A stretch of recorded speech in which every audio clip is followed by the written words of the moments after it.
Jadi siang ini kita akan membahas mengenai keluhan pada gangguan pencernaan. Ya, istilah umumnya itu dispepsia. Gitu. Gangguan pencernaan ini termasuk penyakit yang sering sekali gitu. Sudah sakit kepala mungkin ini gangguan yang sering muncul. Ya. Dan ada hubungannya tuh, sakit kepala makan obat bikin sakit mah nanti bikin sakit kepalanya jadi lebih sering gitu ya. Jadi seperti lingkaran setan.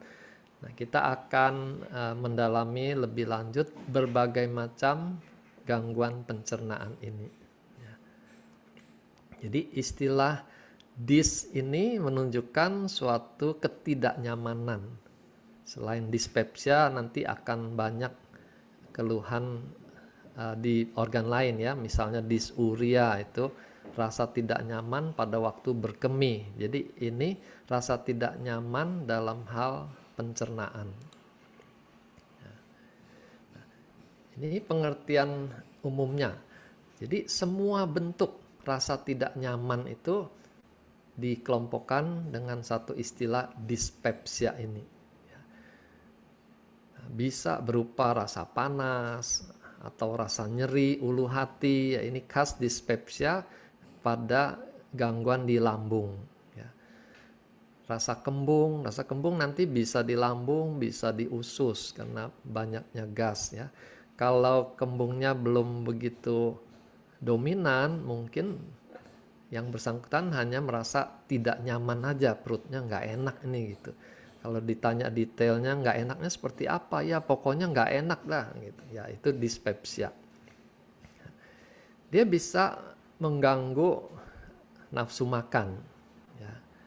Jadi sebenarnya ini bagian dari perlindungan tubuh untuk mengistirahatkan organ yang sedang terganggu itu. Dia stop asupan dari atas. Ya, jadi secara alamiah tuh tubuh akan membuat rasa tidak ingin makan. Gitu.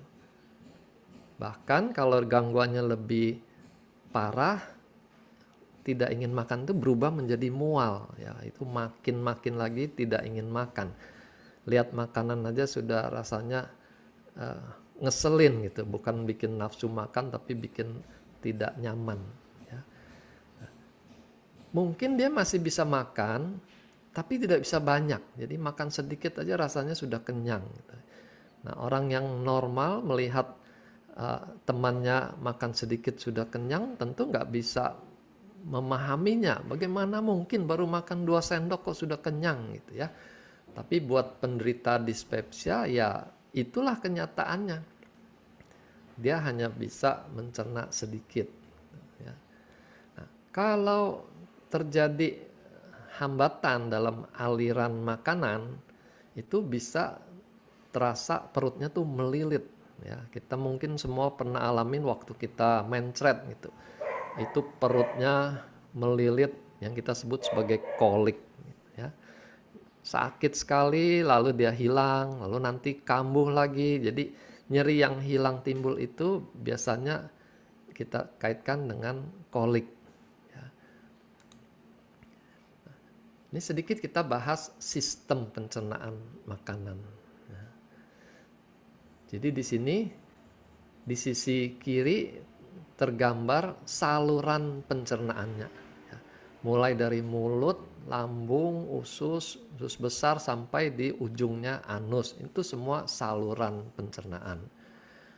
Tapi untuk mencerna makanan dibutuhkan sistem yang lebih rumit lagi dari sekedar salurannya saja ya. Jadi itu melibatkan enzim-enzim pencernaan ya, melibatkan asam empedu. Nah, itu organ lain juga terlibat dalam sistem pencernaan ini, yaitu liver atau hati, empedu, dan juga pankreas untuk mengeluarkan enzim-enzim pencernaan ya. Jadi dispepsia ini bisa terganggunya di saluran pencernaannya atau pada organ-organ yang terkait sistem saraf juga, khususnya saraf otonom ya, saraf yang mengurusi organ-organ tanpa kita harus memberi instruksi. Jadi dia secara otomatis di mulut itu sudah dimulai proses pencernaan. Kita diberi gigi geligi itu untuk mengunyah makanan yang dalam kunyah, dipotong-potong, digiling oleh gigi geraham tuh sampai dia halus, ya. Dan dibantu oleh lidah. Lidah pekerjaannya tuh juga secara otomatis tuh bisa membolak-balik makanan yang ada di mulut kita. Di permukaan lidah juga kita dilengkapi dengan jadi ini juga menimbulkan kenikmatan waktu kita makan. Jadi kalau lidahnya terganggu, pengecapannya terganggu, walaupun makanannya enak tuh orang juga bisa kehilangan nafsu makannya karena terasa hambar di mulutnya, ya. Lalu di mulut tuh ada air liur, itu dipenuhi dengan awal di dalam mulut, ya. Nah, itu gunanya kita perlu mengunyah dengan apa ya istilahnya, dengan seksama apa yang kita makan, ya. Jadi jangan telan, itu berarti pekerjaan yang mestinya dilakukan di mulut kita limpahkan ke lambung, gitu ya. Nah, di mulut Tuhan kasih gigi, lambung itu tidak ada gigi. Jadi kita bisa bayangkan betapa beratnya pekerjaan lambung kalau kita mengunyah seadanya, ya. Nah, di lambung makanan yang sudah dihaluskan itu dicerna lebih lanjut. Nah, sekarang sudah bukan lagi pencernaan mekanik oleh gigi geligi, tapi lebih ke pencernaan kimiawi, ya. Nanti ada asam lambung, ada enzim pepsin di dalam lambung. Nah, itu yang mereka lanjutkan menghancurkan makanan lebih halus lagi sampai menjadi bubur. Ya. Nah, lambung itu juga bukan suatu kantong yang pasif. Nah, di situ terjadi juga gerakan seperti diaduk-aduk makanannya itu, ya. Bolak-balik lewat kerja otot-otot lambung yang cukup rumit, ya. Bagaimana dia bisa menggiling dari atas ke bawah, kiri kanan diaduk itu. Bahkan lambung bisa memisahkan makanan yang sudah cukup halus dicerna itu, dia sisihkan mendekati pengeluaran menuju usus, ya. Makanan yang belakangan masuk itu masih di atas karena dia perlu dicerna lebih lanjut dulu, gitu ya. Jadi makanan tidak tercampur merata, ya. Lambung itu luar biasa, ada kepintarannya sendiri, dia memilah-milah mana makanan yang siap untuk diproses di usus 12 jari, gitu ya. Jadi ada urutannya. Jadi di sini kita sebut pencernaan kimiawi dan juga proses pengadukan makanan. Nah, kalau makanannya sudah siap untuk dicerna lebih lanjut di usus,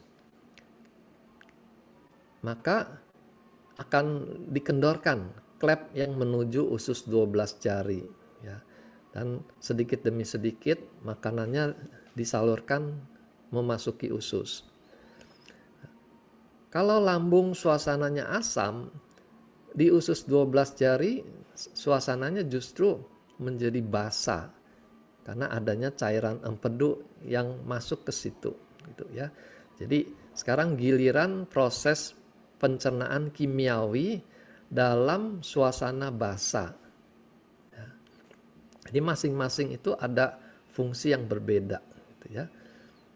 Jadi kalau terlalu banyak asam memasuki usus 12 jari, maka pencernaan di 12 jari itu juga jadi kurang sempurna karena pH-nya bukan alkalin tapi mendekati asam, gitu.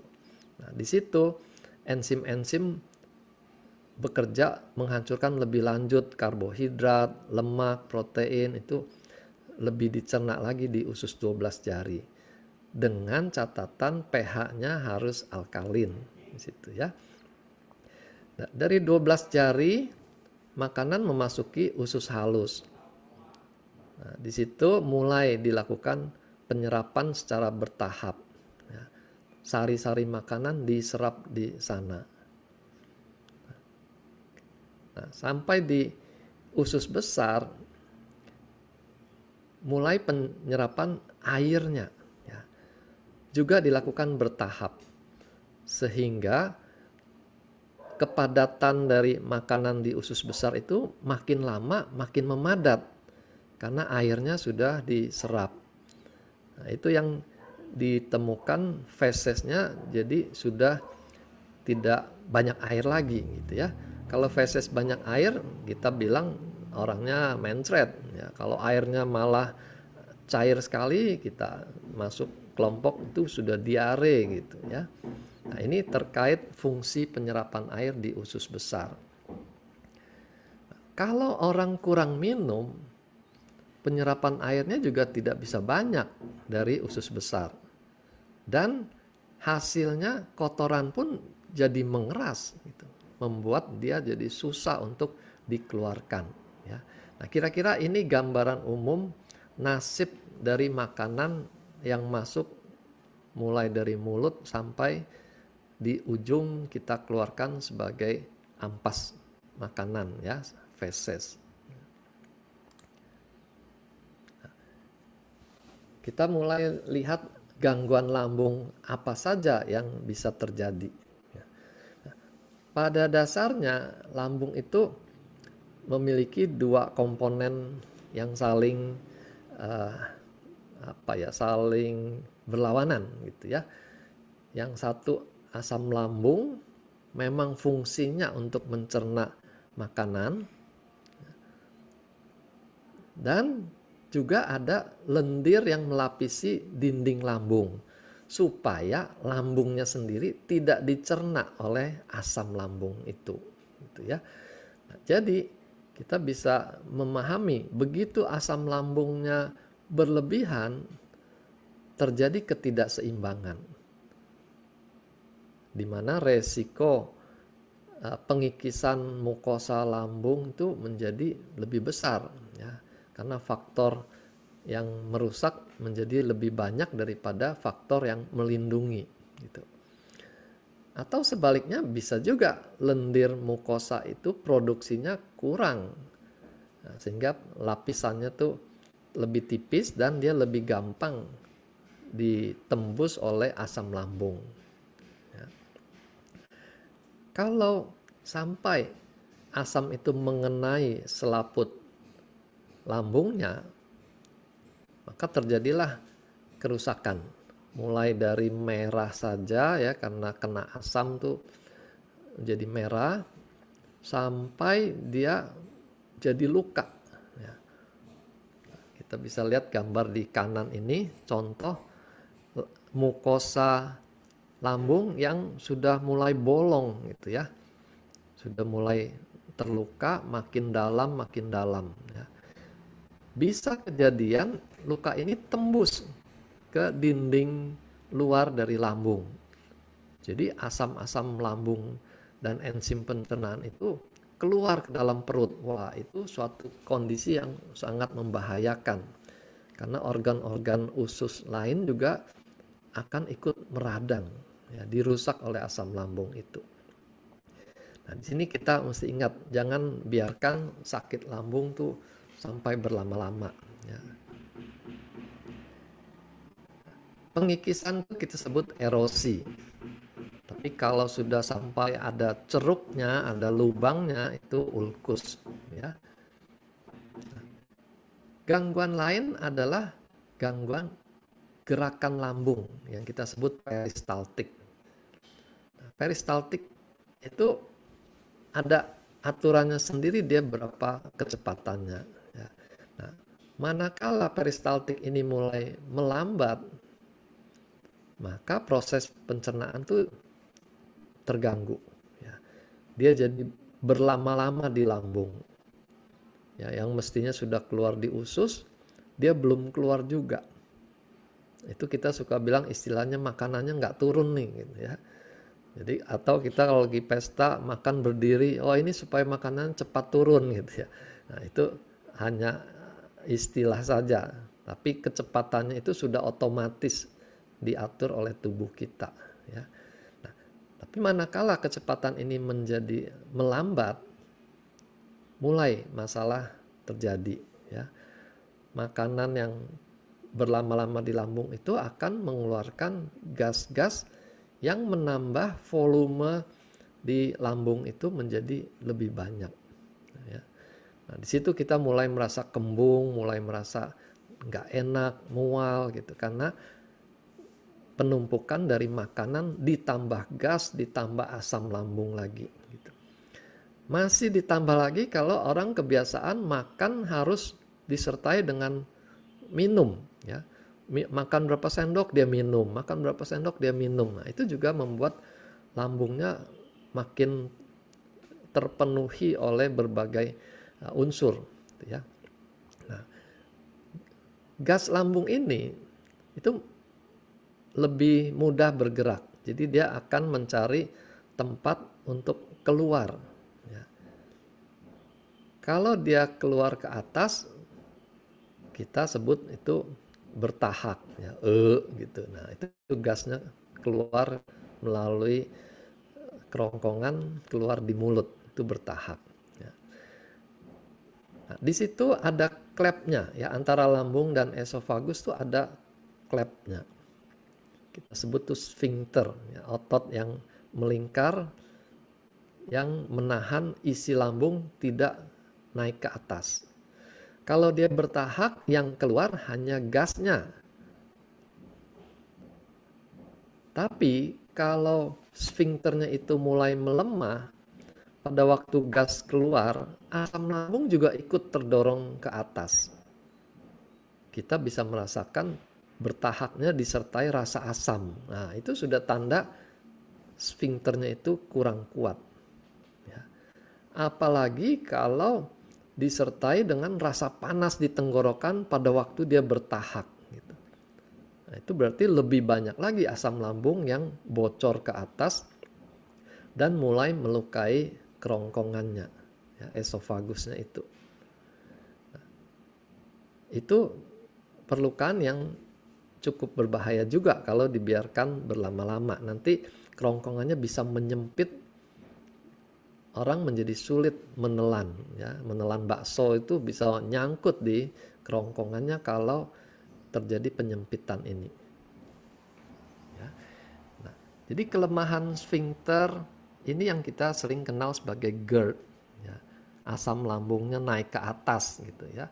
Jadi sebenarnya itu tidak akan terjadi selama klepnya kuat. Asam lambung tidak akan naik ke atas. Tapi begitu klepnya lemah, saat kita bertahak, asam lambungnya ikut naik, terdorong ke atas. Nah, kita sering memposisikan asam lambung itu seperti musuh gitu. Makanya obat-obatan juga ditujukan untuk menekan asam lambung itu. Mulai dari antasida yang kerjanya tuh menetralisir asam supaya menjadi tidak asam ya, dikasih bahan-bahan yang bersifat alkalin ya. Kalau sudah dirasakan nggak mempan lagi gitu, saya sudah makan antasida udah nggak mempan misalnya, nah, akan diberikan obat yang lebih kuat lagi ya, yang disebut H2 blocker ya. Dia akan mulai mengurangi produksi asam ya, sebagian dikurangi lewat obat ini. Lama-lama kalau dia tidak berefek memuaskan lagi, dikasih lagi obat yang lebih keras yang kita sebut proton pump inhibitor. Itu produksi asamnya dikurangi gitu ya. Nah, jadi di situ seolah-olah asam lambung itu kita perlakukan sebagai musuh yang harus ditekan, harus dibuat tidak berdaya.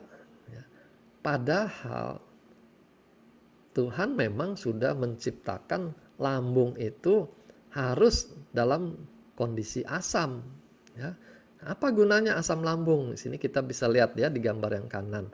Pertama, dia mensterilkan makanan. Dengan tingkat keasaman yang begitu tinggi, kuman-kuman itu mati ya, terkena asam. Tidak ada yang bisa tahan gitu ya. Kecuali nanti kuman yang bisa tahan dan menginfeksi lambung itu, Helicobacter ya. Tapi rata-rata kuman yang lain mati kena asam ini. Jadi sebenarnya kita nggak perlu takut, nggak perlu terlalu takut ya untuk makan sesuatu nanti ada kumannya, nanti infeksi kemana-mana, nggak begitu ya, karena lambung kita tuh sudah merupakan perlindungan tingkat pertama ya, kuman-kuman pada mati. Yang kedua, asam lambung itu membantu penghancuran pencernaan protein. Jadi kalau kita makan daging-daging, makan steak gitu, itu sangat membutuhkan kondisi asam supaya steaknya itu cepat hancur gitu ya. Nah, kalau dibuat menjadi tidak asam, berarti daging yang kita makan itu juga tidak tercerna dengan baik gitu. Nah, nanti di usus dia akan menjadi sumber terjadinya pembusukan makanan oleh bakteri-bakteri di usus gitu. Nah, di situ gas-gas juga jadi banyak karena proteinnya tidak dicerna dengan baik gitu. Lalu asam lambung ini juga mengaktifasi sistem-sistem pencernaan yang lainnya ya.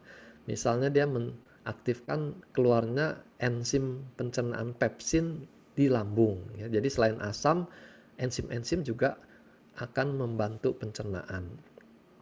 Faktor-faktor lain juga termasuk faktor saraf juga dipengaruhi nanti oleh keberadaan asam lambung ini ya. Misalnya empedu itu juga kalau keluar asam lambung otomatis empedu juga disiapkan untuk keluar ya, berarti proses pencernaan berikutnya sudah harus standby gitu ya. Nah, begitu juga dengan sfinkter. Dengan kondisi keluarnya asam lambung, sfinkter itu akan menjadi lebih berkontraksi ya. Dia siap memblok supaya makanan jangan keluar dulu sebelum dicerna dengan baik ya. Entah keluar ke atas atau keluar ke usus gitu ya. Nah, itu otomatis. Manakala pencernaan sudah beres, sfinkter yang di bawah akan dibuka, sfinkter yang di atas tetap tertutup sehingga makanannya mengarah ke bawah gitu ya. Nah, jadi kita bisa bayangkan begitu asam lambung ini kita ganggu keseimbangannya, maka 7 fungsi dari asam lambung ini jadi kita hilangkan juga ya, kita kurangi dia.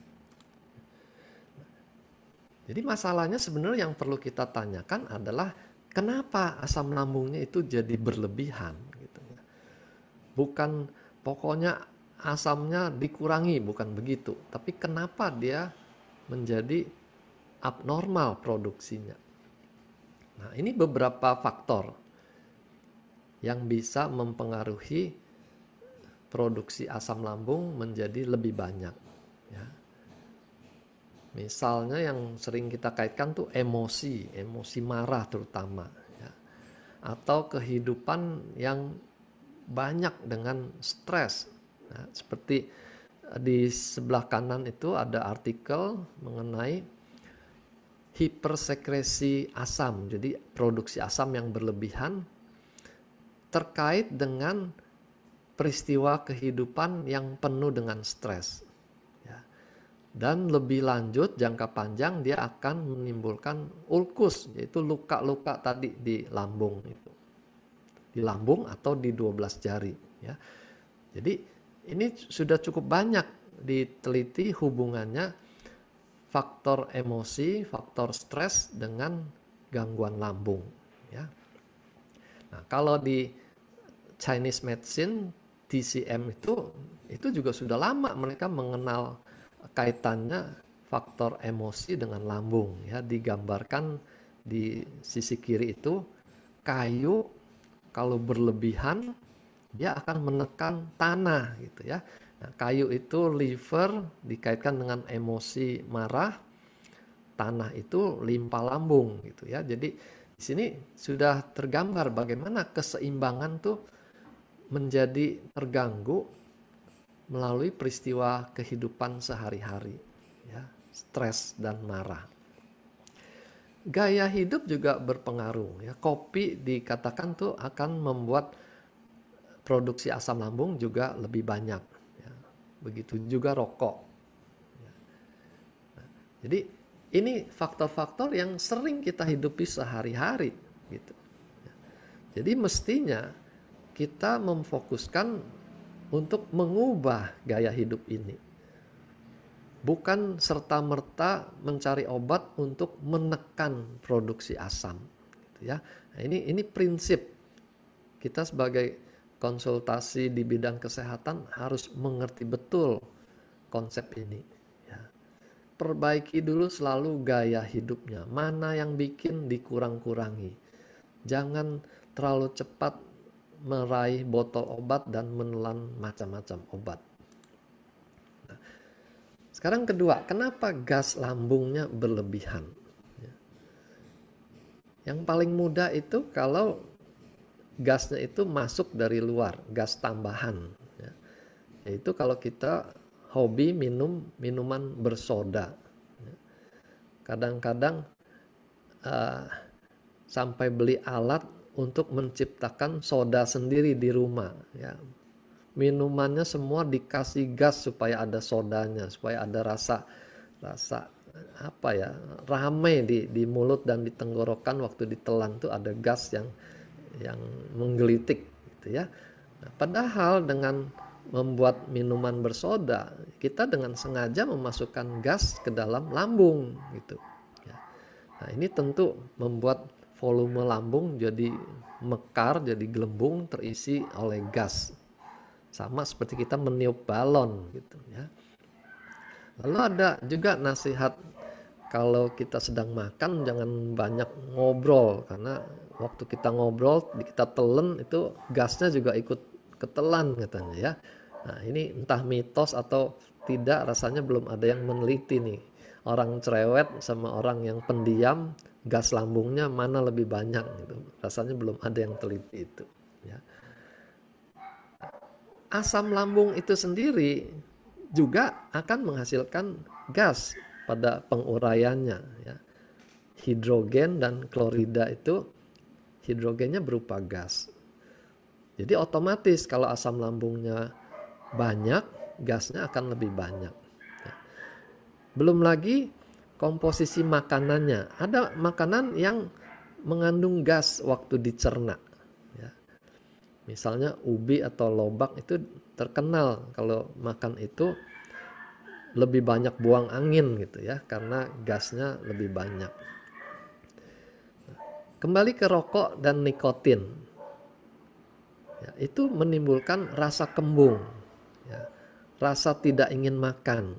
Jadi kadang-kadang orang sengaja merokok karena bisa menjaga berat badan katanya ya, dia jadi tidak ingin makan ya. Itu suatu alternatif yang apa ya, menukar sesuatu hal buruk dengan hal yang lebih buruk lagi gitu ya. Tidak makan memang tidak membuat dia jadi gemuk, tapi rokoknya kan menimbulkan berbagai penyakit ya. Lalu dikatakan juga kehadiran rokok nikotin ini lebih memudahkan terjadinya kram lambung atau kolik lambung tadi. Hal yang ketiga, peristaltik lambung tuh melambat. Atau tadi dibilang makanannya nggak turun-turun, ya, atau disebut lambung malas, gitu. Ya. Nah, ini bisa terjadi kalau terlalu banyak makanan yang masuk sekaligus. Tentu antriannya jadi panjang untuk bisa keluar dari lambung. Jadi kerja lambung menjadi berat, ya. Ditambah lagi tadi tidak dikunyah dengan baik di mulut, semua telan-telan jumlahnya banyak. Lambungnya akan kelelahan untuk mencerna semuanya, ya. Nah, lalu ada juga teori food combining, ya. Protein jangan ketemu dengan karbohidrat dalam jumlah yang sama besar gitu ya.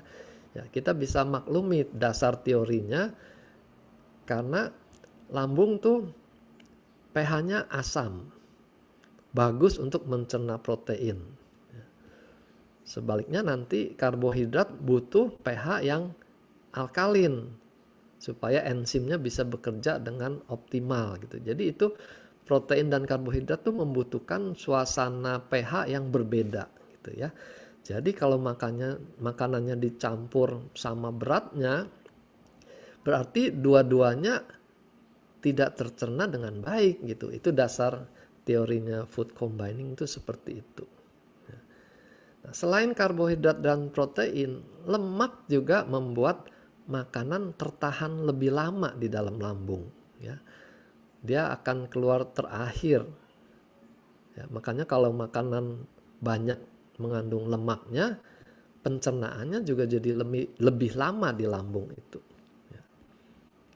Nah ini kalau sering terjadi setiap hari lama dicerna di lambung, ya peristaltik lama-lama tuh jadi melambat. Ya.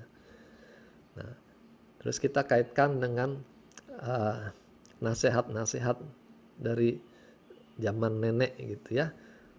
Kalau makan jangan sambil baca buku. Nah, siapa yang pernah dapat nasihat seperti itu ya? Nah ini juga mungkin suatu mitos, tapi ada dasar logikanya gitu. Ya. Karena otak kita tuh mengatur suplai darah ke organ mana kan berdasarkan aktivitas gitu, ya. Jadi kalau kita saat makan dan mencerna makanan, kita butuh lebih banyak darah mengalir ke sistem pencernaan. Tapi kalau kita belajar, itu butuh darah lebih banyak ke otak. Makanya sulit kalau orang habis makan kenyang lalu disuruh belajar gitu ya. Karena otaknya nggak bisa, otaknya akan terdorong untuk mengantuk, bawaannya maunya tidur gitu ya. Karena aktivitasnya tidak disupport oleh suplai darah ke otak yang cukup gitu, ya. Nah, nasihat yang klasik ini kita bisa modifikasi di zaman ini ya. Kalau makan jangan sambil baca HP gitu ya. Karena beritanya kemana-mana, fokusnya jadi tidak di pencernaan. Belum lagi kalau baca HP beritanya bikin kita marah misalnya gitu. Nah, itu kan produksi asam lambungnya jadi tidak sesuai lagi dengan kebutuhan karena ada emosi marah tadi. Gitu, ya. Lalu secara pengobatan Chinese medicine juga ada hubungannya. Ya. Banyak pikiran itu akan membebani limpa dan lambung, dan limpa lambung itu organ yang terkait dengan pencernaan. Ya. Nah, jadi betul penelitian mengenai stres tadi akan membuat sistem pencernaan kita melemah. Nah, salah satunya dengan kelambatan dari peristaltik ini, ya, makanannya nggak turun-turun. Ya. Nah, ini di gambar di kanan kita lihat bagaimana dalam kondisi normal tuh lambung mengaduk-aduk makanan ke atas, ke bawah, kiri, kanan tuh supaya tercerna semua dengan baik. Gitu. Lalu dia akan memisahkan mana yang sudah siap pencernaannya, dikeluarkan lebih dahulu ke usus 12 jari. Ya. Nah ini ada sphincter yang membatasi usus dengan lambung. Sphincter pylori namanya. Nah, kalau terjadi gastroparesis, kelumpuhan dari saraf-saraf yang bekerja di lambung, ya, lambung tidak akan bisa menyalurkan makanan tepat waktu ke usus, ya dia numpuk di lambung. Itu yang benar-benar makanannya nggak turun-turun, ya. Oke. Nah ini gambar lebih lanjut mengenai fungsi lambung yang normal. Ya. Jadi gerakannya walaupun teraduk-aduk, itu ada gerakan yang ritmik ya, yang secara teratur mendorong ke arah bawah. Gitu. Nah, itu yang membuat makanan mengalir ke usus secara teratur ya, karena ada gerakan dari otot yang diatur oleh saraf otonom ya. Nah, kalau saraf ini menurun kinerjanya, gerakan peristaltik itu juga akan terganggu ya, bukan hanya melemah tapi juga jadi lebih kacau gitu, ya. Nah, di sini makanan bisa tertahan di lambung dan bisa bikin endapan di lambung gitu, ya.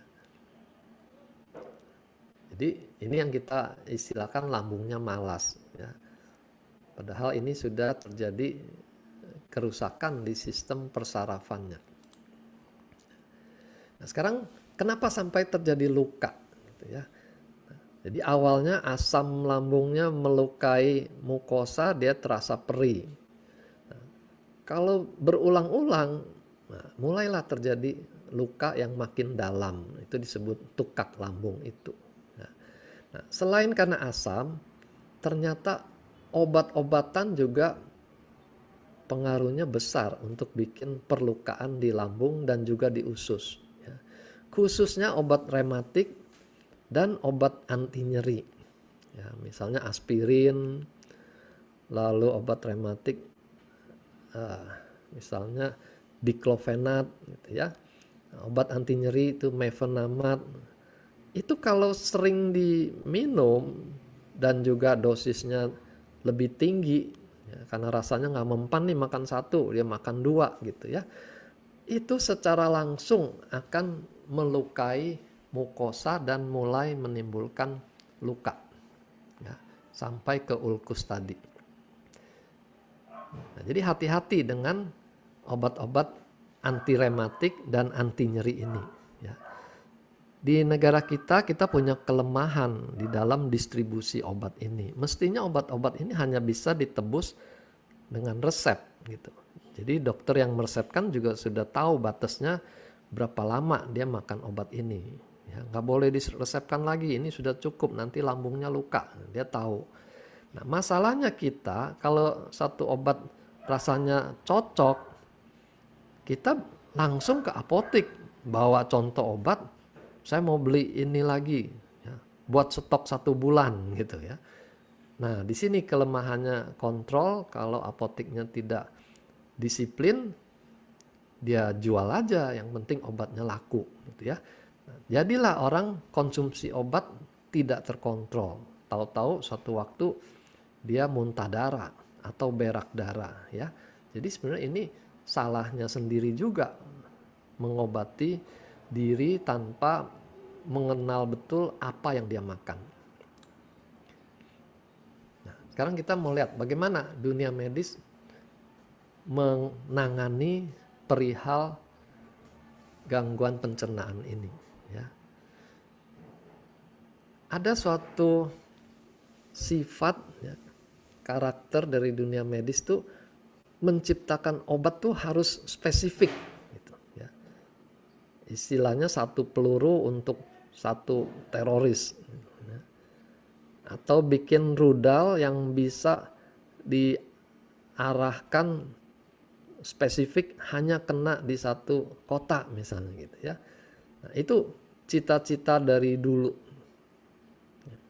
Makanya untuk masalah lambung juga sifatnya begitu.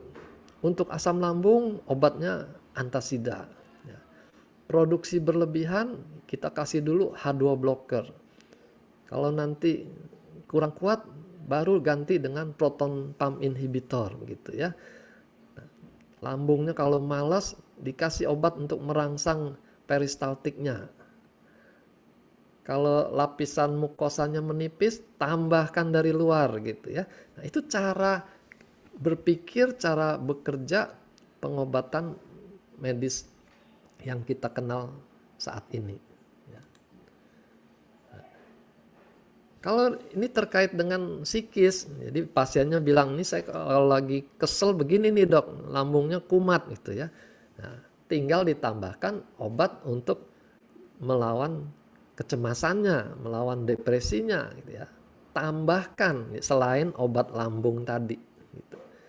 Nah, yang repot kalau pasiennya mulai bertanya, ini saya sakit nggak sembuh-sembuh, ini kemungkinan kanker nggak ya dok? Nah, gitu. Wah, pertanyaan itu otomatis akan disusul dengan berbagai pemeriksaan tambahan, ya.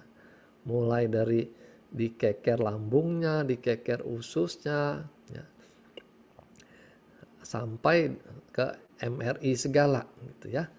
Nah, itu mau nggak mau, karena setiap pertanyaan kan harus dijawab. Tanpa pemeriksaan nggak bisa menjawab apakah ini kanker. Gitu, ya. Nah, jadi peranan pasien juga menentukan apakah obatnya simple atau obatnya jadi kompleks. Gitu, ya. Nah, ada kelemahan kalau kita mengandalkan obat-obat saja. Ya. Istilah awamnya tuh suka bermain menjadi Tuhan. Ya. Seperti tadi pH lambung mestinya tuh pH-nya 1-3 itu asam sekali. Tapi karena diberikan antasida, pH-nya bergeser naik, ya, di atas 3. Dan mulailah terjadi ketidakseimbangan berikutnya, ya. Daya cerna protein tuh turun, jadi dia banyak gas, lalu daya anti kumannya juga turun sehingga dia gampang infeksi usus misalnya gitu, ya. Nah, jadi ini dampak dari obat, ya. Kita tahu obat ada efek sampingnya, ya. Jadi secara nalar kita bisa pahami betul, ya. Tambah obat, tambah macamnya, tambah jumlahnya, itu bukanlah sikap yang bijaksana. Karena kita akan menambah masalah baru. Ya. Misalnya yang simpel aja, antasida yang mengandung aluminium, gitu ya. Itu efek sampingnya jadi susah berak. Nanti kalau dia kontrol berikutnya bilang, dok saya jadi susah berak nih, dikasih lagi obat untuk melancarkan berak gitu ya. Padahal mungkin gara-gara antasidanya gitu. Atau sebaliknya, antasida yang mengandung magnesium itu efek sampingnya bisa diare misalnya. Nah, tapi begitu bilang diare nanti ditambahkan lagi obat diare gitu ya. Jadi serba salah. Karena setiap masalah harus diberikan solusi gitu, ya. Nah, obat mulas itu juga ada efeknya. Kalau dia terlalu banyak makan obat mulas, itu ususnya malah jadi seperti lumpuh gitu. Ya, dia malah jadi susah buang air besar. Nah, obat yang H2 blocker dan obat yang proton pump inhibitor juga menimbulkan rasa tidak nyaman di tempat lain, di kepala, ya, di badan rasanya nggak fit gitu. Jadi itu dampak dari diobati gitu ya. Nah, ini kita suka bilang nggak diobati salah gitu, karena munculnya efek samping ini. Nah, bagaimana kalau TCM melihat masalah ini, ya. Mereka fokus pada kinerja dari lambungnya, ya. Nah, dikatakan lambungnya tuh ekses energinya tuh berlebihan karena nyangkut di lambung. Nah, itu biasanya pada orang dengan gastritis yang akut, ya, penyakitnya akut masih baru. Itu nyerinya lebih kuat, muntahnya juga lebih hebat gitu ya. Dan mahnya itu lambungnya, perutnya kalau ditekan dia nggak mau, ya. bisa-bisa tangannya ditangkis gitu oleh si pasiennya karena dia tahu betul ini kalau ditekan dia kesakitan. Nah, itu lambung ekses. Jadi mereka akan berikan pengobatan tuh supaya yang berlebihan ini dialihkan ke tempat lain supaya tidak berlebihan gitu ya. Nah, sebaliknya orang yang mahnya bertahun-tahun itu biasanya organnya menjadi melemah. Jadi dikatakan ini lambungnya defisien. Nah, itu yang tadi nggak bisa makan banyak, biasanya lambungnya lemah. Nah, nanti akan dilakukan terapi untuk menguatkan lambungnya, gitu ya. Jadi kapan melemahkan, kapan menguatkan itu tergantung kondisi yang ditemukan. Ada lagi lambung panas. Ya, orang suka bilang ini panas dalam. Nanti kelihatan dari pemeriksaan lidahnya merah, bibirnya merah. Ya. Nah, dia akan berikan terapi untuk mengurangi tingkat kepanasan lambungnya ini. Ya. TCM bisa atasi itu baik dengan herbal atau dengan akupunktur. Ya. Nah, ada lagi istilah lambung dingin. Nah, mungkin kita juga sebagian mengalami ini. Ya. Terasa lambungnya itu jadi tidak nyaman kalau kena ruangan yang AC-nya dingin sekali, misal gitu. Itu langsung dia rasa mahnya nggak enak. Nah, di situ terapinya dikompres hangat. Ya, karena dingin akan berkurang dengan kompres hangat. Nah, nggak bisa jurus kompres hangat ini diseragamkan pada semua orang yang sakit lambung. Gitu. Kalau dia karena panas kita kompres malah jadi tambah nggak keruan, gitu ya. Nah, jadi ini seninya pengobatan di TCM. Lalu ada gangguan lambung tuh karena retensi makanan. Tadi salah satu tuh makan kebanyakan, makan terlalu dagingnya kebanyakan, makan ketan, gitu. Makanannya tidak dikunyah, itu semua masuk di retensi makanan. Lalu mereka juga dikatakan emosi marah bikin panas hati, nanti panasnya itu akan naik ke atas memanasi lambung juga gitu. Itu cara menjelaskan dalam bahasa TCM seperti itu. Nah, jadi sekarang kita bagusnya bagaimana? Ya, prinsipnya kita mesti menangani sampai akar masalahnya. Ya. Jangan hanya menghilangkan gejalanya. Ini prinsip betul. Ya. Kalau sakitnya sudah bertahun-tahun berarti dia melemah, kita harus perkuat sistem pencernaannya. Bagaimana memperkuatnya? Jangan membebani. Jadi perbaiki gaya hidup sehatnya itu. Makan dikunyah dengan baik, lalu small frequent feeding istilahnya ya. Makan sedikit-sedikit tapi lebih sering gitu. Jangan sekaligus banyak. Nanti tahan lama dia nggak makan, malam baru makan lagi, banyak lagi. Nah, itu melemahkan sistem pencernaan. Nah, di sini peranan kita berikan produk yang bersifat nutrisi, ya, nutraceutical. Jadi nutrisi yang diolah secara teknologi dan dia akan memperkuat organ itu. Ya. Bukan soal menghilangkan gejalanya, tapi memperbaiki organnya. Kita tahu kita punya SOP, ya, baik SOP 100 maupun subarasi. Dan ada daya regenerasi sel, memperbaiki jaringan yang rusak. Jadi luka lambung atau luka usus 12 jari ataupun di usus lainnya, itu akan diperbaiki dengan SOP ini. Lalu kita punya Utsukushi. Ya.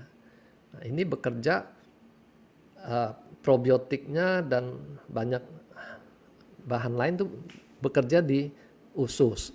Tapi kita punya Fukoidan di dalam Utsukushi itu bekerjanya bisa di lambung gitu ya. Dia bisa menghambat infeksi Helicobacter pylori, itu sudah diteliti ya. Jadi Utsukushi punya peranan untuk mendukung penyehatan sistem pencernaan kita, baik di lambung maupun di usus. Ya. Jadi paling ideal kalau masalah ini ditangani secara holistik, secara keseluruhan. Ya. Ada stres, diajari manajemen stres. Makannya nggak teratur, dipaksa dia untuk disiplin hidupnya lebih baik supaya lebih teratur, gitu ya. Nah, itu akar masalah. Ini lebih detail kita sudah pernah bahas lebih dalam ya. Apa peranan SOP, apa peranan Utsukushi.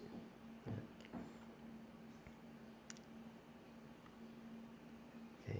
Nah, termasuk Utsukushi memperbaiki fungsi liver. Dan liver itu salah satu organ pencernaan. Rasa mual juga bisa terjadi kalau livernya terganggu. Kalau orang yang pernah kena hepatitis tuh tahu tuh mualnya seperti apa waktu dia mengalami gangguan liver. Nah, Utsukushi punya bahan untuk memperbaiki fungsi liver ini. Nah, sekarang ditambah Subarashi. Yang penting SOP-nya 150 mg lebih tinggi dari SOP 100. Nah, dua tambahan ini lebih spesifik untuk mereka yang punya masalah darah tinggi dan trombositnya gampang lengket. Ya.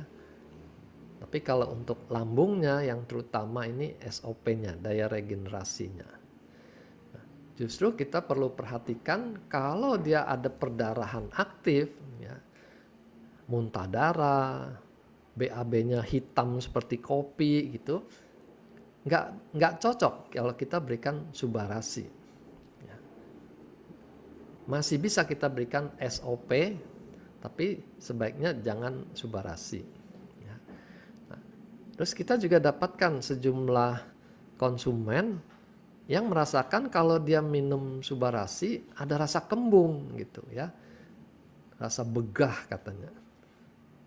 Dan ada juga yang melaporkan susah buang air besar, seriawan misalnya.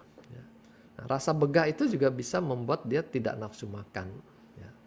Jadi kalau kita temukan pasiennya kurang cocok dengan Subarashi, kita kembalikan dia untuk konsumsi SOP 100 saja. Oke ya. Jadi simpulannya, gangguan pencernaan ini awalnya tuh memang tidak berat, ya, cuma rasa tidak nyaman, ya, cuma rasa tidak nyaman, sehingga yang bersangkutan sering bilang nanti juga hilang lah, udah biasa begini gitu ya. Nah, tapi hati-hati, jangan kita punya kebiasaan sakit gitu. Nanti makin lama makin jelek kondisinya. Ya. Nah itu yang saya suka sindir orang-orang yang menyampaikan saya suka sakit mah nih gitu ya. Nah, karena dia suka, berarti kan penyakitnya nggak pergi-pergi gitu ya. Nah, jadi mesti ditanamkan bahwa semua gangguan itu ya, semua rasa tidak nyaman itu alarm yang harus diperhatikan. Ditangani ke akar masalahnya.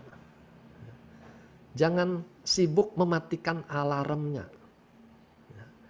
Nah, kalau kita hanya atasi dengan obat mah, iklannya kan begitu minum adem gitu ya. Mah yang tadinya panas langsung adem gitu. Ya, itu mematikan alarmnya gitu ya. Mestinya kan diperiksa kenapa sampai rasa panas itu muncul. Gitu, ya. Nah, repotnya tadi kalau pasien merasa dia bisa obati sendiri, ya. Dia bisa kontrol semuanya. Yang penting bawa aja obatnya di dalam tas kemana-mana, gitu ya. Nah, di sini jadi penyakitnya tidak dia obati, hanya dia merasa bisa dia kontrol. Gitu. Ya, padahal dia akan berlangsung makin kronis, makin banyak komplikasinya. Istilahnya makin bandel. Nah, nanti dia ke dokter bilang ini obatnya udah nggak mempan dok. Nah, dikasih lagi obat yang makin lebih kuat, lebih banyak lagi, kondisinya makin tidak keruan. Ya, terus sekali lagi ingat jangan makan obat-obat rematik, obat anti nyeri itu sembarangan, karena bisa terjadi luka dan bisa sampai tembus ke dalam rongga perut. Itu berbahaya sekali. Kalaupun dia tidak sampai bolong, gitu, ususnya, lambungnya, gitu, luka yang berlangsung terus-menerus itu bisa berubah menjadi kanker. Ya. Kanker lambung itu cukup sering, hati-hati. Oke, jadi apapun kondisinya, segera pulihkan kesehatan kita. Ya. Jangan merasa semuanya terkontrol, gitu ya. Lebih bagus pastikan semuanya bisa dibuat normal lagi. Oke. Dok, pH asam lambung yang normal itu berapa, dok? Tadi dicantumkan pH-nya 1 sampai 3. 1 sampai Normal 3. itu 7. Jadi dia sangat asam dengan kondisi 1 sampai 3 itu. Oke. Nah, ini ada apakah lambung juga menetralkan racun ya? Ya tergantung. Kalau racunnya memang bisa dipengaruhi oleh asam, dirusak oleh asam, ya dia berubah jadi tidak meracuni. Tapi kan tidak semua racun tuh kerjanya seperti itu gitu. Nah, ini dok ada pertanyaan. Bagus. Dok, Hmm? apakah bau mulut itu berasal dari pembusukan makanan di lambung atau di pencernaan di usus, dok? Ya, nah, bau mulut bisa dari lambung yang panas. Itu kalau teori di TCM tuh salah satu yang diperiksa ya. Apakah nafasnya itu langsung terasa berbau gitu. Tapi kondisi di mulut juga bisa bikin bau mulut ya. Radang gusi yang kronis, gigi bolong yang sudah membusuk misalnya, itu juga menciptakan bau mulut. Tapi kalau dari bagian dokter gigi itu kondisinya oke semua dan ada bau mulut, biasanya memang berhubungan dengan sistem pencernaannya, entah di lambung atau di ususnya.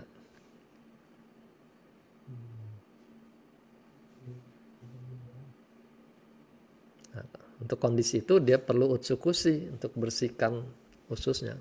Dok, emang kalau di kasus pendarahan itu harus dikurang-kurangin ya, dok, subanya? Suba atau SOP gitu. Kita cari aman gitu ya, karena nanti kalau ditubrukkan dengan uh, khasiat ingredientnya itu anti agregasi, itu kita bisa jadi disalahkan ya. Sudah tahu perdarahan kok dikasih anti agregasi gitu ya. Walaupun misalnya kita bilang tapi daya anti agregasinya lemah kok, tidak seperti aspirin misalnya. Tapi kita sudah keburu kerepotan untuk menjawab pertanyaan itu gitu ya. Jadi cari aman saja. Kalau orang yang perdarahan, ganti saja dengan SOP 100 yang tidak ada klaim anti agregasi trombositnya. Dan ini yang kan nggak boleh banyak-banyak subarasi karena ada anti agregasi. Tapi sekarang SOP 100 ini lagi rada susah kan barangnya. Adanya ini subarasi. Nah, solusinya gimana, dok? Apa mungkin nggak full satu saset atau mungkin kalau misalkan harusnya 3 SOP jadi kita cuma minum 2 atau 1 subarasi gitu loh, dok. Ya, bisa aja sih kita bikin pengenceran mandiri gitu ya. 3 jadi 1, yang 1 itu dilarutkan, minumnya nggak sekaligus, itu kan semua bentuk pengenceran. Bisa saja dicobakan. Cuma saya hanya soroti kalau yang bersangkutan itu kutak-katik soal khasiat anti agregasi, kita sudah jadi kerepotan menjawabnya gitu. Ya, walaupun dia tidak bikin perdarahan, gitu ya, cuma kerepotan menjawab aja. Saya lebih sarankan ya sabar aja di break dulu sampai tidak ada lagi tanda-tanda perdarahan. Itu kan hanya beberapa hari.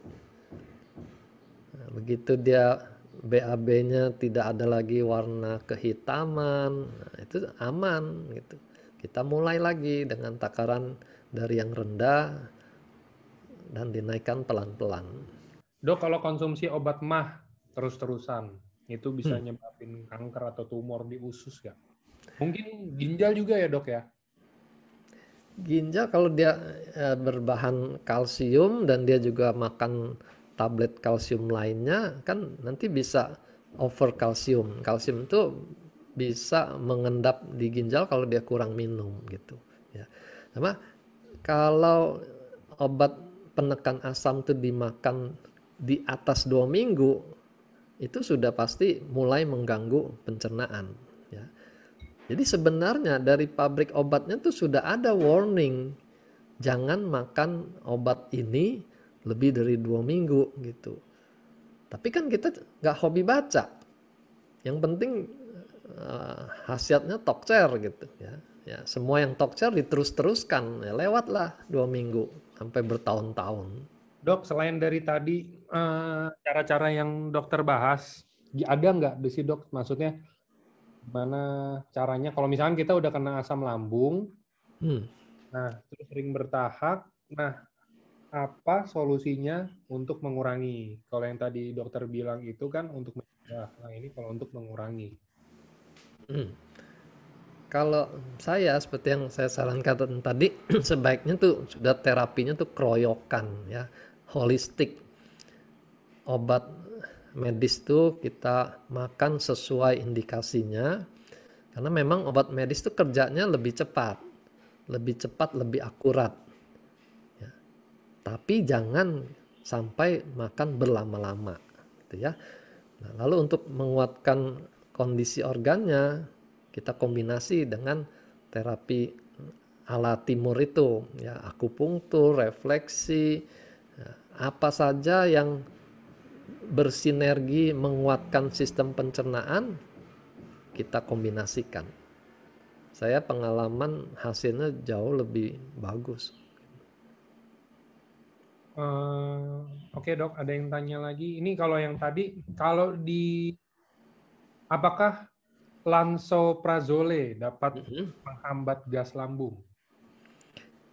Lansoprazole termasuk proton pump inhibitor. Ya, dia menekan produksi asam. Memang kalau asamnya dikurangi, gasnya juga akan berkurang. Ya, itu kalau sumber gasnya hanya dari asam lambung. Tapi kalau yang bersangkutan tuh perokok, ya tadi minum soda, ya, nggak efek lansoprazole dengan gas yang dia telan itu gitu. Jadi kita mesti lihat kasus per kasus. Nah, jadi memang bisa mengurangi gas. Tapi pertanyaannya mestinya kenapa gas itu muncul itu dulu gitu ya. Kalau sekedar mengurangi asam, mau sampai kapan kita makan lansoprazolnya? Keras nggak sih dok itu? Keras dalam arti apa ya? Keras membahayakan sih enggak. Itu relatif aman. Cuma kalau dimakan di atas 2 minggu itu ya berarti sistem pencernaan kita sudah tidak balance lagi gitu.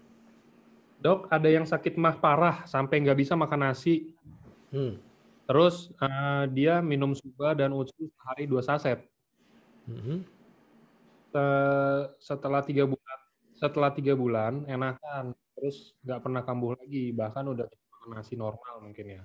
Nah, kemudian dari yang tadinya sehari suba dan utsu 2 saset, sekarang dikurangin jadi masing-masing saset. Nah, terus asam lambungnya kambuh lagi sampai naik leher. Nah, kalau apakah harus campur tetap sama obat sakit mah atau asam lambung, ataukah cukup dengan ganti subarasi dan utsunya jadi dua-dua lagi? Kalau bisa diperbaiki dengan nutraceutical ini, ya kan pengalamannya sudah membaik dulu gitu. Ya kita coba balik dulu ke takaran yang memang cocok buat dia segitu gitu. Ya, jadi prinsipnya kita ambil cara yang lebih aman. Tapi kalau misalnya sakitnya itu begitu hebat, dia mesti dibawa ke emergency, ya itu juga pilihan yang tepat untuk saat itu gitu. Jadi kita nggak bilang obat medis itu buruk, bukan. Tergantung kondisi yang ada itu membutuhkan yang mana. Gitu. Sama ada yang nanya, dok kalau udah kebanyakan makan obat, resistensi itu menurun nggak sih dok sama obat itu? Bisa badan kita tuh yang namanya adaptasi. Ya, bukan kalau resistensi itu biasanya kita pakai itu untuk kumannya yang resisten. Kalau badan kita itu adaptasi, ya. Jadi efeknya itu memang bisa berkurang kalau dia dimakan jangka panjang karena badan kita beradaptasi, ya. Ya, jadi kembali pH-nya itu kan Tuhan memang bikin supaya asam. Kita lawan dengan obat-obat yang bikin dia lebih basah. Badan kita akan berusaha lagi supaya pH-nya asam karena memang dia diciptakan untuk pH asam gitu. Nah, akibatnya apa? Dia produksi, ya, sarafnya akan menyuruh produksi lebih banyak asam supaya pH-nya kembali 1 sampai 3 gitu. Nah, di situ yang kita bilang ini obatnya mulai nggak mempan gitu, ya. Padahal bukan nggak mempan, memang tubuhnya harus membalance kembali kondisi sealami mungkin gitu. Nah, kita dengan produk nutraceutical kita nggak mempengaruhi keseimbangan itu. Kita hanya menguatkan organ-organ supaya penyembuhan diri sendiri terjadi. Ya, regenerasi sel itu kan penyembuhan diri sendiri. Kalau dia sudah sembuh, ya otomatis dia berjalan normal seperti semestinya, tanpa harus diatur-atur keseimbangan asam basahnya. Itu sudah otomatis dari sononya. Kita yang suka merusak otomatis itu. Nah, ini ada yang bagus pertanyaannya tapi sedikit unik. Dok, saya ini ada masalah sangat gampang sekali bertahak. Hampir semua bagian tubuh, kepala, punggung, tangan, kaki, kalau ditekan pasti bertahak. Nah, nggak diapa-apain juga bertahak sih kadang-kadang. Nah, apakah ini masuk dengan gas lambung berlebih atau hanya mungkin kebiasaan aja, dok? Kalau dia nggak ada gasnya, ya nggak akan ada yang keluar gitu. Ya. Tapi memang unik itu. Saya temukan pasien seperti itu juga di akupunktur waktu ditekan bahunya dia keluar gas juga. Sampai kadang-kadang kita berpikir ini kok nggak habis-habis gas yang keluar. Tapi ada. Nah di situ yang harus diperbaiki bukan hanya lambungnya lagi, seluruh sistem tubuh dia juga harus dibalance lagi. Kenapa? Sampai gasnya tuh produksi terus. Kalau orang kan bilangnya itu masuk angin gitu. Jadi anginnya dari luar bikin gasnya ke dalam, sekarang di terapi gasnya jadi keluar gitu. Ya. Nah, pertanyaannya kan bukan sekedar masuk angin, ya kenapa kondisinya bisa seperti itu gitu. Nah, kita harus adjust lagi supaya jadi normal. Yang tanya nih, kalau minum Subarashi Utsu tenggorokan jadi kayak panas dalam, apakah berarti dia nggak cocok minum itu ya? Nah, saya perhatikan memang ada orang-orang yang sensitif ya.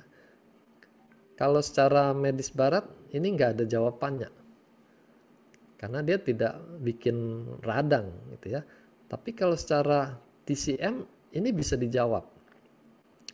Jadi agaknya Utsukushi dan SOP itu memang punya efek panas ya. Regenerasi itu kan suatu proses yang membangun ya, dia menghasilkan panas juga gitu.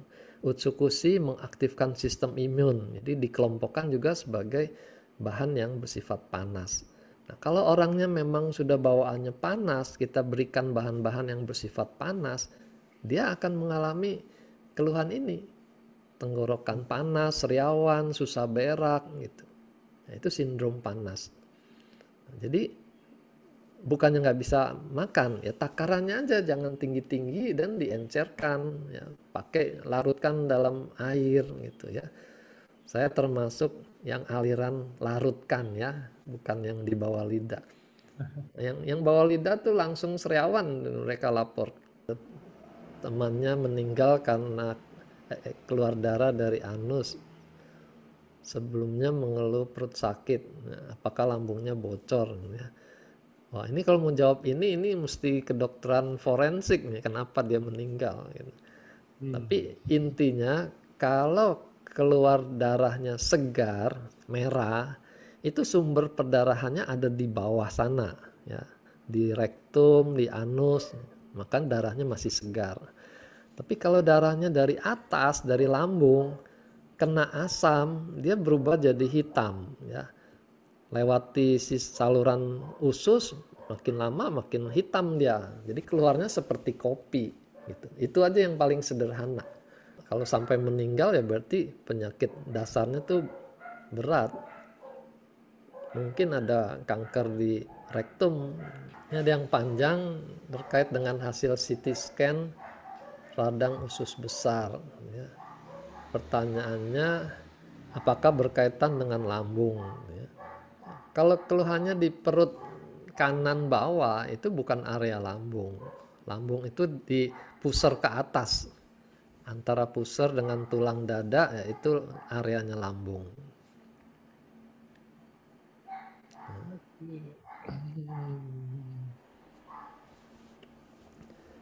Nah, kalau di usus dengan utsukushi aja dia membantu.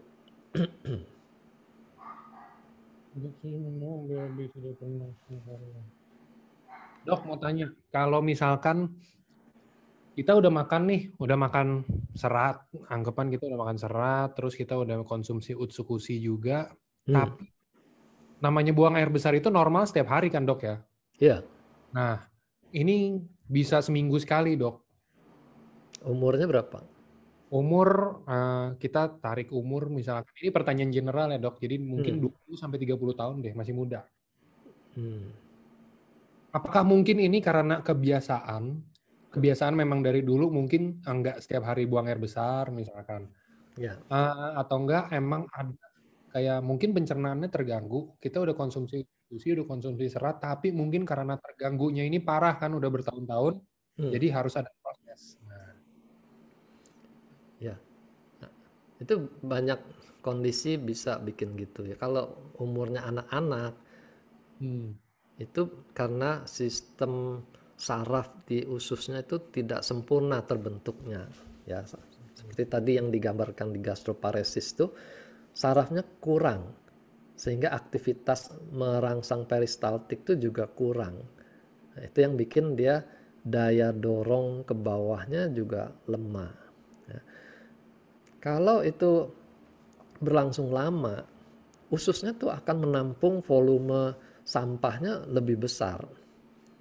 Sampai ada istilah megakolon gitu ya, ususnya tuh lebar-lebar. Nah, makin dia lebar, makin lemah daya pompanya, meresnya itu. Daya meresnya makin lemah. Nah, itu sebabnya konstipasi bisa jadi kronis tuh karena lingkaran setannya saling memperburuk gitu. Ya, peristaltik lemah, dia nggak BAB, makin lama makin kering, makin susah lagi BAB, makin melemahkan sarafnya. Ya. Nah itu sebabnya semua yang nggak normal tuh sejak kecil sudah harus dibereskan. Ya. Saya ingat pelajaran kita di kedokteran tuh, jangan percaya dengan jawaban normal dari pasien gitu ya. Bagaimana BAB-nya? Normal dok gitu ya. Normalnya dia 4-5 hari sekali gitu. Itu normalnya dia. Karena sudah biasa gitu. Jadi kita mesti pastikan memang dia masuk normal atau abnormal. Berarti kalau kayak yang tadi saya bilang itu tinggal harus banyakin lagi makan sayur, makan gitu-gitunya kan ya. Iya. Nah, selain sayur tuh enzim juga penting untuk membantu pencernaan dia. Ya. Nah, enzim tuh hanya pada makanan yang tidak masak kena panas, karena enzim rusak kena panas. Berarti yang makanan mentah, yang bisa dimakan mentah itu buah-buahan gitu. Dari buah-buahan tuh pepaya dikatakan paling kaya enzimnya. Dan kita bersyukur gampang dapat pepaya di negara kita. Nah, udah gampang tapi nggak mau makan juga, mau salahkan siapa? Jadi biasakan dia makan sayur, buah pepaya, minum air cukup, dan juga olahraga. Ya. Jalan kaki aja. Jalan kaki itu akan menggerakkan ususnya. Jadi terjadi masas perutnya secara alamiah lewat olahraganya itu. Ya. Lebih bagus lagi kalau dia berenang, karena tekanan otot-otot perut itu membuat ususnya juga seperti dipompa. Nah, itu merangsang peristaltiknya. Nah, itu bagian dari terapi. Ya. Ini ada yang tanya, Dok, berapa lama, Dok, kira-kira jalan kakinya, atau mau olahraga ringan deh, kita bilang kalau ada gangguan seperti tadi itu. Apa aja mungkin jalan cuma 5 menit, turun naik kasur, turun naik tangga misalkan, atau harus keliling komplek gitu loh. Ya. Kita sebut orang tuh mencari batas cut off-nya gitu ya. 15 menit, kalau 14 menit, kalau 16 menit gitu. Jadi kan sebenarnya bukan itu jawabannya. Ada aktivitas tentu lebih baik daripada tidak ada sama sekali gitu ya. Nah, aktivitasnya lebih frequent, lebih teratur, hasilnya juga akan lebih baik. Nah, batasnya berapa? Ya tergantung kondisi orang itu. Dia biasanya olahraganya seberapa berat, ya standarnya berbeda dengan orang yang nggak pernah olahraga. Jadi atur aja sendiri dosis olahraganya itu seberapa dia sanggup, dan tingkatkan dari waktu ke waktu. Lebih penting tuh konsistennya. Jadi kalau mau dibikin 3 kali seminggu, ya lakukan betul 3 kali seminggu. Mau berapa kilo bisanya nggak masalah. Ya, tentu ada hasilnya. Nah, ini ada yang tanya lagi, tapi nanyanya japri ke saya. Hmm. Dok, mau tanya, lebih baik mengeluarkan gas dari tubuh itu bertahap atau kentut? Nah, ini banyak pertanyaan nih mungkin. Soalnya gini, Dok, saya jujur, saya pernah diajarin sama orang tua gitu ya maksudnya. Kalau misalkan perut atau di dalam tubuh ini ada gas, Nah, benernya itu harusnya sebenarnya keluarnya dari bawah, bukan malah naik keluar dari mulut gitu loh, Dok. nggak, itu organ yang memang sudah beda. Kalau gasnya masih di lambung, tentu dia akan cari jalan terdekat tuh ya ke atas. Kan tekanan lambung klepnya dua, di atas sama di bawah. Kalau klep yang di bawah tuh belum terbuka, ya dia akan mendorong ke atas. Nah, kalau dia sudah lewat dari lambung ke usus, itu gasnya nggak bisa naik lagi ke lambung. Kan peristaltik tuh satu arah. Jadi dia menunggu sampai gasnya itu nyampe ke ujung, keluar sebagai buang angin gitu. Jadi nggak bisa dibulak-balik, apalagi dipilih gitu ya. Saya nggak mau buang angin di bawah, saya mau di atas aja, nggak bisa, itu otomatis.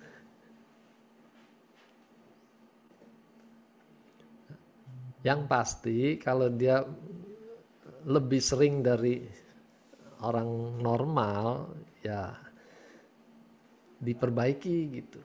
Bukan memilih salah satu dari dua hal yang sama jeleknya gitu.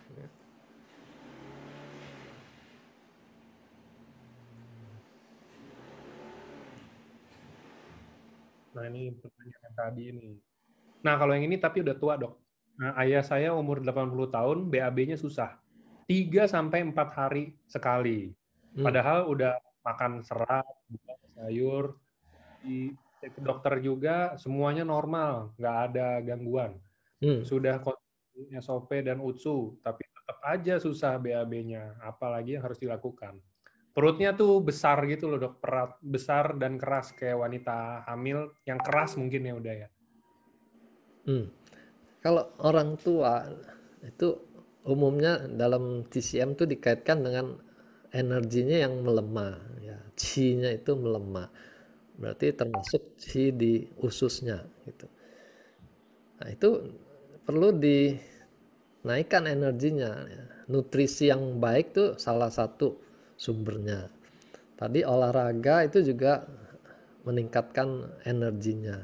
Nah, buat orang tua nggak bisa jalan jauh, di tempat tidur pun dia bisa lakukan dengan mengangkat kakinya itu bersepeda di udara misalnya. Itu juga sama gerakan olahraga yang mengaktifkan otot perut, nanti perutnya akan mengaktifkan ususnya gitu. Ya. Prinsipnya perbaiki semuanya. Kan kita pernah bahas 5 pilar kesehatan itu, ya semuanya harus diperbaiki. Makan, minum, olahraga, istirahat, rekreasi, sama spiritualitasnya. Sama konnichiwa-nya biar bisa makan sehat. Nah, itu termasuk termasuk rekreasi. Iya. Kalau waktu Ini ada pertanyaan mengenai batu empedu, ya, kita pernah jawab. Produk ini tidak didesain untuk menghancurkan batu, mau batu ginjal, batu empedu gitu. Bukan seperti herbal kumis kucing buat menghancurkan batu ginjal, nggak seperti itu. Kita nutrisi, kita perbaiki fungsi organnya, empedunya, livernya. Nah, apakah kalau organnya diperbaiki, peristaltiknya membaik, batunya keluar atau tidak, itu masih dilihat faktor lain lagi. Berapa ukuran batunya gitu. Kalau di atas 2 cm dia nggak bisa lagi keluar dengan sendirinya gitu.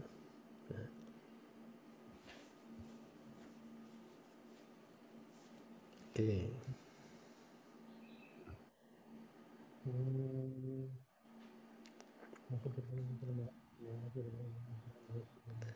Dok, setiap kali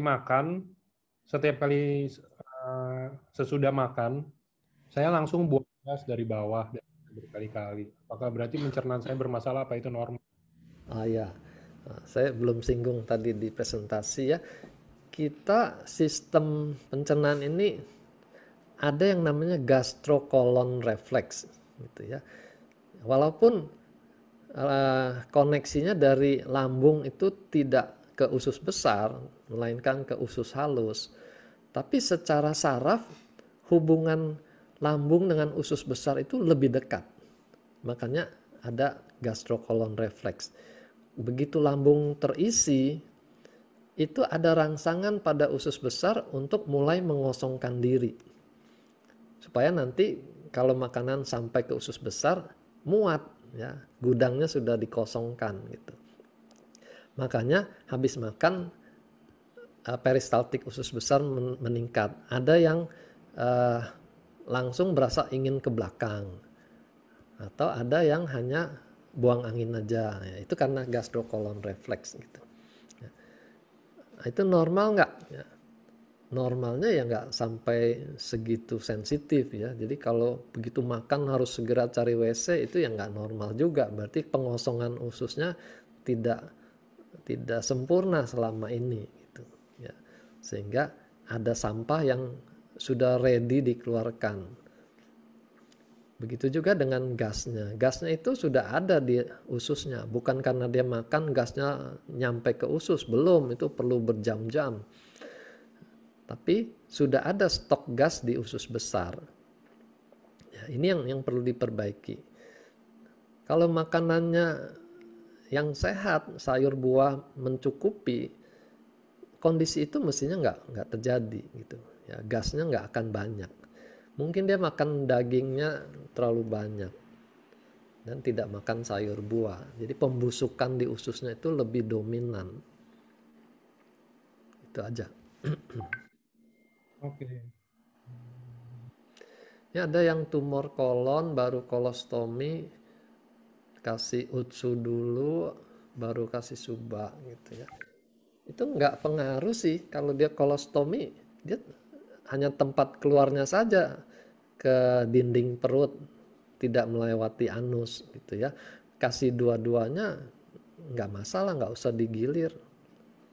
Karena dua produk kita itu kan fungsinya berbeda tapi saling sinergi gitu. Yang satu regenerasi, yang satu membersihkan. Ya. Nggak usah tunggu bersih-bersih dulu baru dikasih makanan, nggak usah. Toh kita setiap hari juga ada yang makan, ada yang bersih-bersih, nggak pakai giliran. Masukin aja dua-duanya. Oke. Dok, ini ada yang sedikit melenceng dari topik, tapi ini, Dok, kalau di bawah lidah, urat-urat di bawah lidah itu warnanya biru, terus terlihat jelas. Nah, itu kira-kira ada gangguan apa ya, Dok? Kemarin saya dapat video ya, tapi dari Chinese medicine itu ya. Nah, mereka kaitkan kondisi urat di bawah lidah itu dengan kondisi pembuluh darah yang ke otak juga gitu.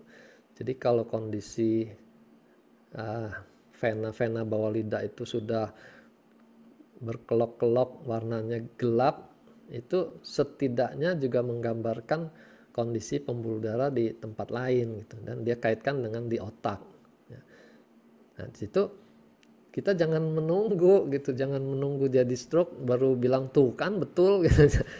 Ya, lakukan aja perbaikan sesedini mungkin gitu, membersihkan pembuluh darah kan salah satu lewat bersihkan usus gitu, supaya jangan nambah lagi toksin-toksin yang menumpuk di darah lalu mengendap di pembuluh darah gitu.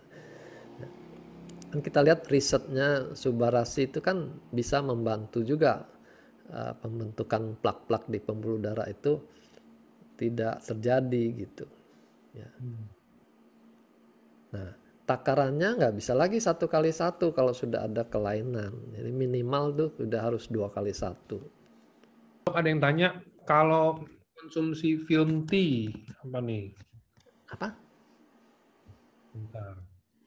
Film tea, FLIMTY, terus bahaya Slim, gak? Saya tahu slim filmnya. tea. Ya. Ya, itu slim tea juga semua orang mencari jalan pintas gitu ya, mau langsing minumin teh. Karena teh itu ceritanya dia bisa mengkatalisir lemak gitu. Nah, tapi kalau semua yang efeknya kuat itu dimakan secara rutin, dia ada efek samping juga ya. Nah, misalnya teh hijau kita kenal itu kan antioksidan yang kuat. Tapi penelitian di Jepang tuh profesor yang khusus di bidang pencernaan, dia sering melakukan teropong lambung gitu, dan dia temukan orang Jepang itu kanker lambungnya lebih tinggi. Dia curiga ini ada kaitan dengan kebiasaan minum teh itu gitu ya. Jadi ya sama, herbal itu juga seperti obat, makin keras efek herbalnya dia makin mendekati obat beserta semua efek sampingnya ya. Nah, di sini kita punya keunggulan nutraceutical ini dari nutrisi gitu. Dia tidak termasuk di kelompok herbal, dia lebih aman ya. Jadi kalau mau melangsingkan ya melangsingkan dengan cara alamiah lah, dimasukkan kalorinya dikurangin, pembakarannya ditambah. Jadi nggak ada cara lain selain diet yang benar dan olahraga untuk membakar kelebihan lemaknya ya. Jangan andalkan obat ataupun herbal, itu membohongi diri sendiri itu. Kita kalau minum-minum apa sih, kayak buah-buah apa gitu loh, buah-buah yang emang bisa untuk bikin jadi rutin buang gitu kan, Dok. Kita kan jus pepaya dicampur jus apa kayak begitu. Nah, kalau misalkan kita ini udah sehat, Dok, maksudnya udah menurut kita sehat ya, maksudnya sehat dalam artian setiap hari kita rutin buang air seperti yang memang seharusnya. Kita setiap hari konsumsi seperti itu, tapi ini malah ada yang kebanyakan, maksudnya bukan kebanyakan sih, kayak dia jadi suka gitu loh, Dok, sama jus pepaya atau sama buah pepaya, dia dikit-dikit semuanya makannya pepaya. Itu kalau kebanyakan langsung kelihatan. Nanti telapak telapak tangannya itu jadi kuning. Nah, tadi juga ada yang tanya, Dok, telapak tangan kuning ini ada anaknya dulu bayi. Bayi itu dikasih makan pepaya terus. Ya, Sampai sekarang kuning, padahal sekarang umurnya udah 21 tahun. Nah, dari awal dari bayi mungkin telapak tangannya kuning itu disuruh berjemur, tapi sampai sekarang masih kuning. Itu apakah emang udah kayak begitu aja? Mungkin udah sulit untuk dinormalin lagi atau ada cara lain, Dok? mestinya sih enggak. Kalau pepaya atau mangga itu bikin kuning itu karena karotennya. Jadi karotennya berlebih, dia eh, mengendap di bawah kulit, warnanya kuning. Nah, itu terapinya bukan suruh jemur. Yang suruh jemur tuh karena bilirubin. Orang bayi yang lahir bilirubinnya tinggi, kuning, itu dijemur. Tapi kalau karena karoten ya nggak ada hubungan dengan dijemur. Itu bisa hilang kok. Mungkin dia nggak hilang karena sampai sekarang dia masih minum terus. Karotennya berlebihan. Ya. Jadi alam tuh sudah kasih tanda-tanda. Kalau kita berlebih ya kurangi. Kalau sampai telapak tangannya kuning ya stop dulu gitu. Semua yang baik kalau dimakan berlebih pun akan jadi tidak baik.